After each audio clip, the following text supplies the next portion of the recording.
Hola, mucho gusto. Mi nombre es Alan David Peredo Hernández de la especialidad de informática y en este video les mostraré una pequeña información sobre lo que viene siendo la teoría de la relatividad.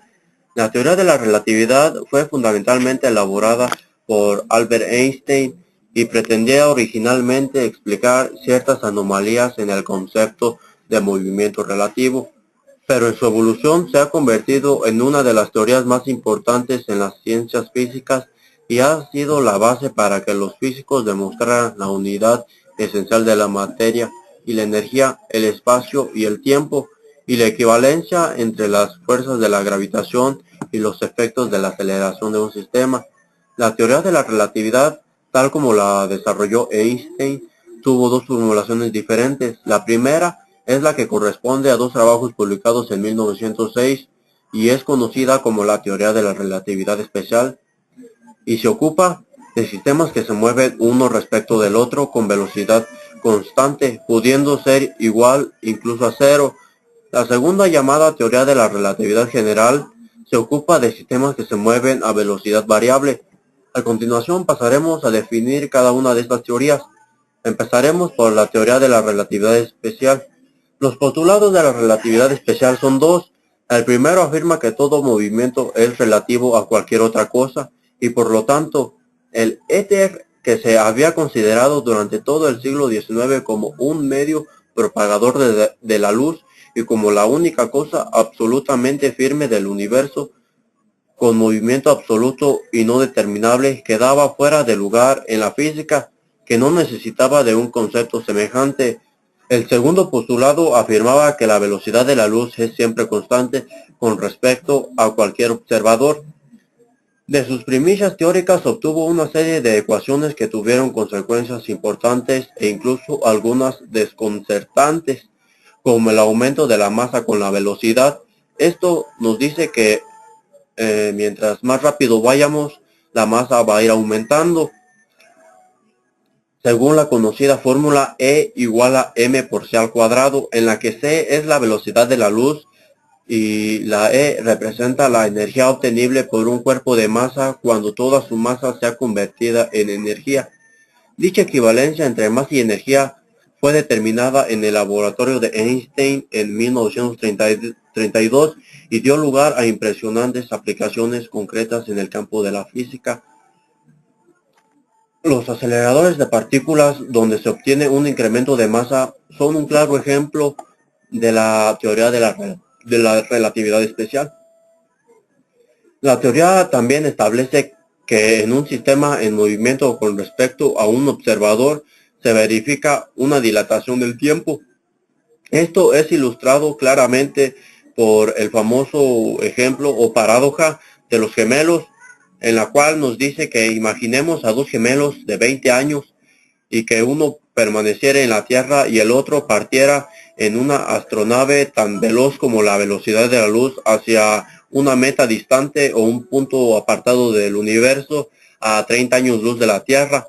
Al volver la astronave, para el gemelo que se quedó en la Tierra habrían pasado unos 60 años y en cambio para el otro solo habrían pasado unos pocos días, ya que el tiempo se detendría, por decirlo así, en esta ocasión o en esta teoría. Teoría de la relatividad general. La teoría de la relatividad general se refiere al caso de movimiento que se procede con velocidad variable y tiene como postulado fundamental el principio de equivalencia, según el cual los efectos producidos por un campo gravitacional equivalen a los producidos por el movimiento acelerado. La revolucionaria hipótesis tomada por Einstein fue provocada por el hecho de que la teoría de la relatividad especial, basada en el principio de la constancia de la velocidad de la luz, sea cual sea el movimiento del sistema de referencia en el que se mida, no concuerda con la teoría de la gravitación newtoniana. Si la fuerza con que los dos grupos se atraen depende de la distancia entre ellos, Al moverse uno tendría que cambiar al instante la fuerza sentida por el otro. Es decir, la interacción tendría una velocidad de propagación infinita, violando la teoría espacial de la relatividad que señala que nada puede superar la velocidad de la luz.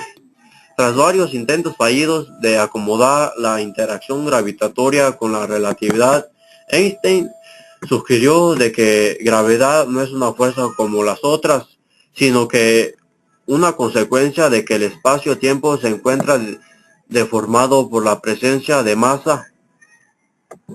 Entonces, cuerpos como la Tierra no se mueven en órbitas cerradas porque hay una fuerza llamada gravedad, sino que se mueven en lo más parecido a una línea recta, pero en un espacio-tiempo que se encuentra deformado por la presencia del Sol.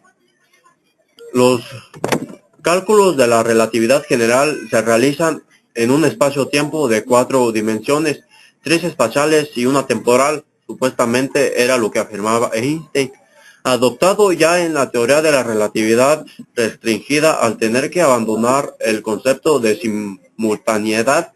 Sin embargo, a diferencia del espacio de Minkowski y debido al campo gravitatorio, este universo no es euclidiano. Así, las diferencias que separan dos puntos continuos del espacio-tiempo en este universo es más complejo que en el espacio de Minkowski. Con esta teoría se obtienen órbitas planetarias muy similares a las que se obtienen con la mecánica de Newton. Uno de los puntos de discrepancia entre ambas de anormalmente alargadas órbitas del planeta Mercurio, que presenta un efecto de rotación del eje mayor de la elipse, observado experimentalmente hace algunos años antes de anunciarse la teoría de la relatividad, no explicado con las leyes de Newton, sirvió de confirmación experimental de la teoría de Einstein. Esto sirvió, o con esto pudimos tomar de ejemplo para que la teoría de Einstein tuviera un respaldo. Un efecto que corroboró tempranamente la teoría de la relatividad general es la deflexión que sufren los rayos de la luz en presencia de campos gravitatorios. Los rayos luminosos, al pasar de una región de un campo gravitatorio a otra, deberían sufrir un desplazamiento en su longitud de onda, lo que fue comprobado midiendo el desplazamiento aparente de una estrella con respecto a un grupo de estrellas tomadas como referencia cuando los rayos luminosos provenientes de ella rozaban el Sol. Esto es un ejemplo variado de esta teoría, y esto fue tomado pues mediante algunas imágenes al ocurrir un eclipse de Sol. La verificación se llevó a cabo aprovechando un eclipse de Sol, era lo que les comentaba. El concepto de tiempo resultó profundamente afectado por la relatividad general. Un sorprendente resultado de esta teoría es que el tiempo debe transcurrir más lentamente cuando más fuerte sea el campo gravitatorio en el que se mida. Esta predicción también fue confirmada por la experiencia en 1962. De hecho, muchos de los modernos sistemas de navegación por satélite tienen en cuenta este efecto. Otras sorprendentes deducciones de la teoría de Einstein es el fenómeno de colapso gravitacional que da origen a la creación de los agujeros negros, dado que el potencial gravitatorio es no lineal al llegar a ser del orden del cuadrado de la velocidad de la luz, puede crear indefinidamente, apareciendo una singularidad en las soluciones. El estudio de los agujeros negros se ha convertido en pocos años en una de las áreas de estudio de mayor actividad en el campo de la cosmología. Y bueno, con esto concluyo, o con esto es con lo que cuento por el momento para ayudarles a comprender un poco más sobre la teoría de la relatividad. Bueno, con esto concluyo y gracias por su atención. Pueden buscarme en algún otro video o en alguna red social. Gracias por su atención.